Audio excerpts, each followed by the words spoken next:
And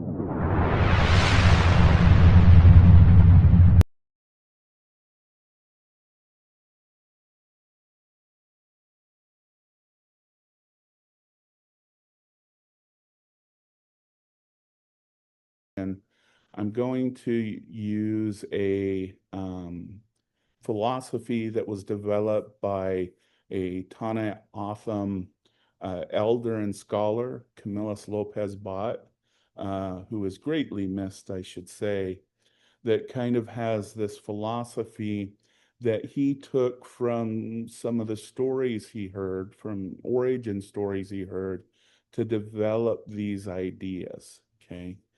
So, to introduce this, he used his interpretation of the story of the coyote or the fawn in Otham. And he noted that in a lot of traditional stories that he had heard through his childhood and growing up, that the fawn had two natures to him. He had the nature of being a trickster, getting in a little bit of trouble. But then he noted that when communities got in trouble, he would come to the aid of the community. So he used this story from how he heard it to say that was a representation of the fluidity of human beings, that indeed we all have the capacity to be tricksters, to be mischievous, to do those kinds of things. But we also have the capacity when people are suffering or going through difficulties to then help. So I think I'll take a line from Philip Zimbardo, who will watch some videos later in the semester where he said that good and evil cuts through the heart of all of us. And on each side, we have a choice to either be helpful and cooperative and do the right thing, or we have the choice to do something evil dependent upon the situation and the context. Okay. So to move along with this theory, what he really then emphasized is this idea that the mind and the physical body are bound to the physical world. Okay. So we do have this mind that helps us navigate through the world, and we have this physical body. But those are bound to the earth. And so when we pass away, for example, our mind, our earthly mind and body cease to exist. But what supersedes that is our soul or spirit, which is our basic essence of our being that then transcends the physical body into the next stage of existence. Okay. And this is a unique way to look at the mind body problem, because we do see all that evidence that when an area of your brain is damaged, there's not only physical things that are affected, but there's also mental things that are affected. But because we can't express that, it doesn't mean we can't experience it at some essence of who we are.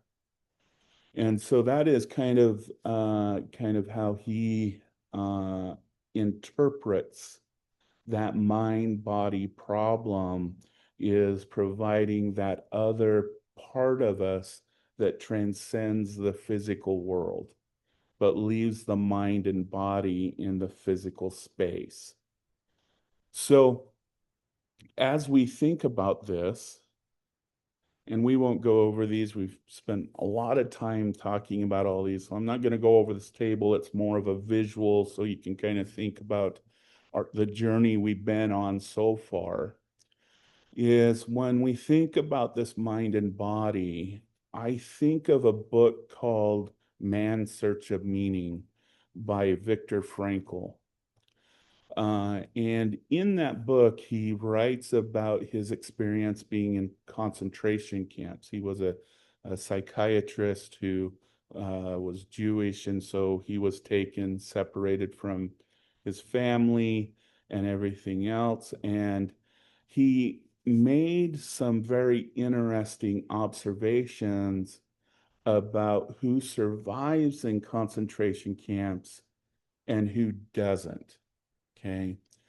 He noted that the first ones that fell to, for example, delirium, psychosis, suicidal behaviors and suicidal attempts, um, uh, to quicker endings than others, is it wasn't who I think in our culture you would think it would be.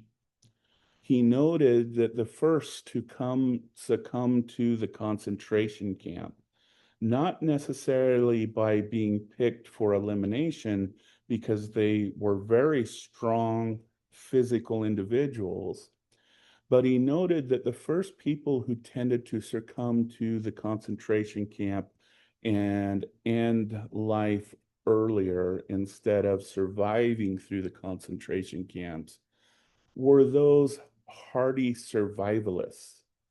I've always used the example of Rambo, but in my last class, I had someone ask, who was Rambo? So I'm trying to think of some modern examples like The Rock, Stamos, um, the character that always gets Mission Impossible type of people.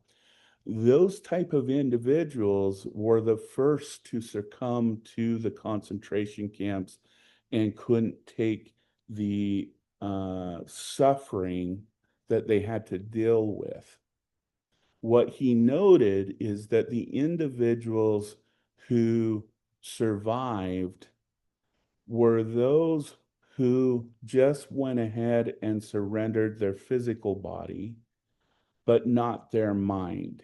And Frankl puts it, and I'm paraphrasing, he said, and after interviews that they did with others, he summarized it, and he said this: the ones that survived were those who would say something to this effect: they could have my physical body, they could starve it, they could beat it, they could work it into the ground, they could do everything. But the thing that the Nazis never had was my mind, because I was able to free it.